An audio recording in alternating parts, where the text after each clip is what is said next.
Eesti erakondade peasekretärid on nooremad kui mujal Euroopas. Nüüd sai aga Keskerakond hoopis noore peasekretäri, kel vanust vaid 23 eluaastat. Sellest väravast käib sisse alates eilsest ka Eesti Vabariigi kõige noorem peasekretär, erakonnal muidugi. Täna päeval õnnestus 7 uudistel tabada Tallinna vanalinnas asuvas Keskerakonna peakontoris erakonna uhiuus peasekretär, kes laiemale avalikkusele tundmatu. Noormees oli kiirustamas seenioride kogu koosolekule, vaatamata asjaolule, et mehel vanust 23 eluaastat. Ma päris sellega nõus ei ole, et keegi minust mitte midagi ei tea. Noormees on tegutsenud aktiivselt Järva ja Viljandimaa koordinaatorina, samuti töötanud Suure-Jaani linnavolikogu juhina. Tuginedes kogemuste pagasile on mehel ehk varuks ka plaan, kuidas Keskerakond hetkelisest näilisest madalseisust välja tuua. Ei ole sellega absoluutselt nõus. Keskerakond läheb väga hästi, valimised on seda näidanud, valimistest valimisteni läheb meil järjest paremini, et me elame väga hästi ja läheb järjest paremaks.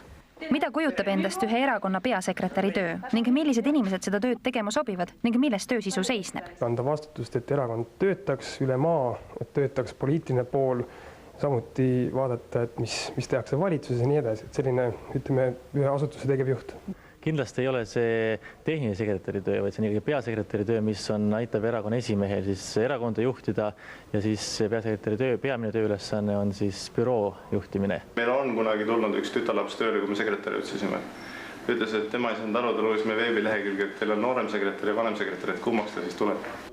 Kui pädevaks aga hindavad Keskerakonna uhiuut peasekretäri kahe Eesti suurema erakonna Isamaa ja Res Publica Liidu ning Reformierakonna peasekretärid? Tema nagu kogu saatus ja karjäär selles mõttes oleneb sellest, et kas tema sõna peab ja kas tal on seal mõju selles erakonnas mitte.